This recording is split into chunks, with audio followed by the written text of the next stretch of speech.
Você já parou para pensar que talvez o que está impedindo seus milagres de acontecer não seja a falta de fé, mas as palavras erradas que você vem dizendo em oração? E se eu te dissesse que Jesus revelou exatamente quais são essas 3 palavras e que usá-las pode silenciar o céu sobre sua vida? No vídeo de hoje, você vai conhecer a impressionante história de Catherine Blake, uma enfermeira dos Estados Unidos que morreu por 11 minutos e teve um encontro direto com Jesus. Ele a levou a uma dimensão espiritual onde revelou uma verdade que está transformando a maneira como milhares de pessoas oram. Prepare-se, porque essa revelação pode mudar sua vida. Já deixa o like agora mesmo, se inscreva no canal se ama esse tipo de conteúdo impactante e escreve aqui nos comentários de qual cidade você está assistindo.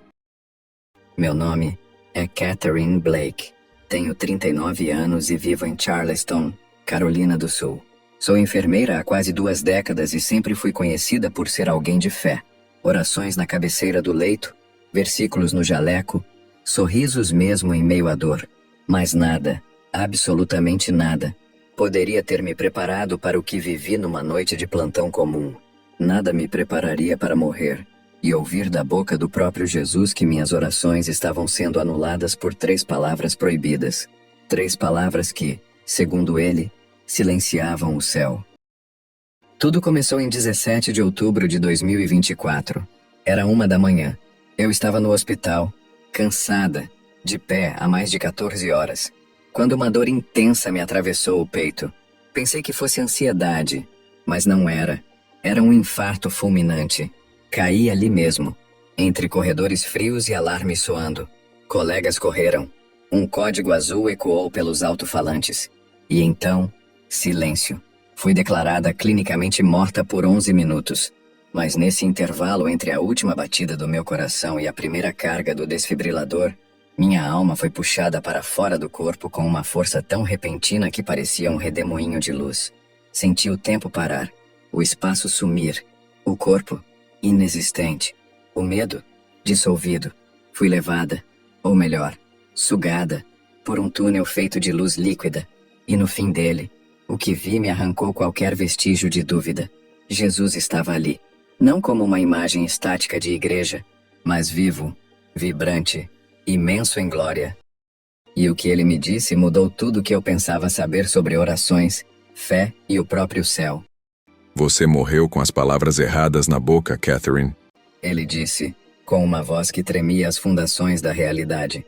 Tentei entender. Tremia. Chorava. Balbuciei algo como: Senhor, se for da tua vontade, me dá mais uma chance. Talvez eu ainda possa. E ele me interrompeu com uma autoridade que não se aprende em livros. Não diga isso. Naquele instante, Jesus me revelou o que ele chamou de as 3 palavras que impedem o milagre. As palavras que, segundo ele, fazem o céu se calar. E a primeira delas, eu havia acabado de dizer. E então, com uma firmeza que fez minha alma estremecer, ele repetiu: Não diga mais essa palavra, Catherine. Se não pertence à oração de um filho. Jesus então ergueu a mão e, com um gesto simples, como se abrisse uma cortina invisível, me mostrou uma visão do mundo espiritual. Vi orações, milhões delas, subindo da terra como pequenas chamas, algumas fortes, outras fracas, outras se apagando no meio do caminho. E as orações que diziam: Senhor, se for da tua vontade, essas se desfaziam como fumaça antes de chegarem a qualquer lugar. Veja, Catherine. Cada vez que você ora usando "se", você veste a armadura da dúvida e entrega a espada ao inimigo. Você acha que está sendo humilde, mas está enfraquecendo sua própria autoridade espiritual. Ele me mostrou cenas da minha vida. Quantas vezes eu orei com boa intenção, mas com palavras carregadas de medo. Senhor, se puder, me escute. Deus, se ainda me amas. Pai, se eu merecer. E em cada cena, minha fé murchava antes mesmo de ser expressa. Você não ora para tentar me convencer de algo. Você ora para alinhar seu coração ao meu. Quando eu disse, tudo o que pedirem em meu nome, eu farei, não coloquei um se no meio.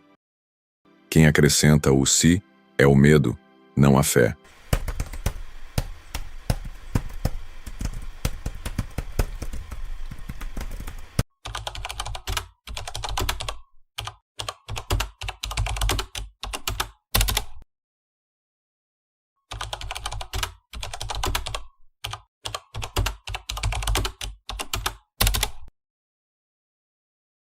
Nunca mais ore dizendo, se, ore dizendo, eu recebo, recebo a cura, recebo a paz, recebo a libertação.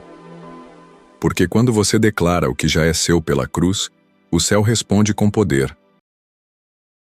Foi aí que percebi, por anos, eu estava orando como quem pede esmola do lado de fora do palácio, quando na verdade eu era herdeira. Por anos, o si havia sabotado minha fé. Essa é a primeira palavra que nunca deve sair da sua boca em oração. Ela cancela o milagre antes dele começar. E então, ele respirou fundo e me preparou para a próxima revelação. Depois de revelar o perigo escondido na palavra, se, Jesus caminhou comigo por um tipo de vale feito de ecos espirituais. Era como estar dentro de uma imensa câmara onde vozes humanas ressoavam, milhares delas. Ouvia pessoas orando, suplicando, chorando, mas muitas dessas orações não tinham força. Eram como suspiros perdidos, frágeis, dissipando-se no ar. Ele parou, olhou em meus olhos e disse com seriedade: Agora quero que ouça com atenção a segunda palavra que silencia o céu. Talvez. Na mesma hora, a palavra ecoou pelas paredes daquele vale como um trovão abafado. Talvez Deus me escute. Talvez eu mereça isso. Talvez Deus queira me curar. Eu ouvia essas frases sendo ditas por rostos desconhecidos, vozes distantes, e entre elas, reconheci a minha. Senti um calafrio percorrer cada centímetro do meu ser. Você entende o que acontece quando um filho meu diz, talvez? É como se estivesse me descrevendo como um pai indeciso, fraco, instável, como se eu fosse alguém que precisa ser convencido a fazer o bem. E isso contradiz tudo o que eu sou. Eu sou. Ele me levou até uma cena impactante. Uma menina pequena, faminta, estendendo as mãos para o pai e dizendo: talvez o Senhor me dê comida hoje? O pai, ali, chorava. E Jesus me explicou: é isso que eu sinto quando vocês oram assim. Eu morri naquela cruz para garantir a resposta, mas vocês continuam agindo como se precisassem mendigar atenção. As lágrimas escorriam pelo meu rosto sem que eu pudesse evitar. Era como se todas as vezes que eu orei com talvez tivessem arrancado um pedaço da confiança que ele queria que eu tivesse. E mais ainda, cada talvez me dava espaço para o inimigo agir. Era uma senha que dizia ao inferno: ela não sabe o que está pedindo. Então podemos interferir. Jesus então disse algo que marcou meu espírito. A dúvida é a fumaça que impede a luz de brilhar. O inimigo não precisa calar suas orações se ele puder apenas enchê-las de talvez, porque assim, elas nunca chegarão ao trono. Vi novamente aquela névoa. As orações com talvez se perdiam antes de subir. Eram como bolhas estourando no ar, sem direção, sem destino. Em Hebreus 11:6, Jesus me lembrou: está escrito que sem fé é impossível agradar a Deus.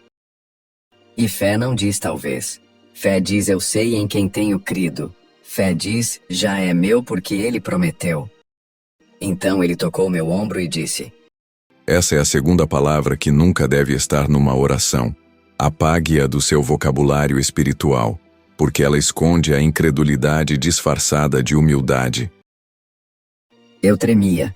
2 palavras, 2 venenos, e uma clareza que eu jamais tinha sentido na vida. Agora, a terceira palavra que nunca deve sair da sua boca em oração é indigna. Na hora, tudo ao meu redor escureceu, como se aquela única palavra carregasse um peso ancestral, e eu a conhecia bem demais. Quantas vezes orei dizendo: Senhor, eu sou indigna de pedir isso. Ou, Pai, eu sei que não mereço. Jesus se aproximou de mim, olhou nos meus olhos e, com a voz embargada, disse: Catherine, cada vez que você se chama de indigna, você está concordando com o acusador. Senti minhas pernas falharem. Eu sempre achei que dizer "sou indigna" era humildade. Sempre ouvi que era sinal de reverência. Mas Jesus me mostrou uma cena que virou minha alma do avesso. Uma espécie de tribunal celestial. Vi o diabo diante do trono de Deus, me acusando com uma voz cruel. Ela não é digna. Ela não é limpa. Ela não tem direito. E então, me vi ajoelhada, repetindo: eu sou indigna. Jesus me olhou e disse com uma dor visível: Você não percebe que, ao dizer isso, está repetindo exatamente o que o acusador diz? Está reforçando a mentira em vez de declarar a verdade? Ele então abriu as mãos. Nelas estavam marcadas as cicatrizes da cruz. Com lágrimas nos olhos, ele disse: Quando eu gritei, está consumado, foi por você. Quando meu sangue caiu no chão, caiu para te tornar digna. Você não entra na presença do Pai por mérito, mas por meu sacrifício. Recusar isso é como cuspir na cruz com palavras suaves. Minhas lágrimas jorravam. Nunca imaginei que minha falsa humildade fosse, na verdade, uma afronta ao sacrifício do Filho de Deus. Jesus então disse algo que gravou fogo na minha alma. A verdadeira humildade reconhece que você era indigna, mas agora foi feita digna em mim. Você não ora como uma pecadora desesperada. Você ora como uma filha redimida. Romanos 8:1 diz: Agora, pois nenhuma condenação há para os que estão em Cristo Jesus, mas muitos continuam se condenando, com a palavra que mais alegra o inferno: indigna. Vi novamente aquela imagem do mundo espiritual, uma guerra nos céus. E toda vez que um filho de Deus orava com fé, luzes explodiam. Mas quando orava dizendo "sou indigno", a luz se apagava, e os demônios ganhavam território. Jesus me olhou com ternura e disse: Nunca mais ore assim. Diga: eu sou amada, eu fui lavada, eu sou herdeira, não por mim, mas por Ele. 3 palavras, 3 venenos, 3 verdades ocultas. E o céu, enfim, começava a se abrir. Após a revelação das 3 palavras proibidas, se, talvez, e indigna, Jesus me levou para outro nível de entendimento. Ele estendeu a mão e, com um simples toque, abriu diante de mim uma visão avassaladora. O campo de batalha espiritual das orações. Vi como se fosse um mapa vivo do mundo espiritual. A terra abaixo, o céu acima. Entre eles, uma camada de guerra, luz contra trevas, anjos contra forças obscuras. Mas o que mais me chocou foi ver o que Jesus chamou de linhas de acesso espiritual. Eram como túneis de luz que ligavam as orações ao trono de Deus. Porém, havia algo que me gelou por dentro. Nem todas as orações atravessavam.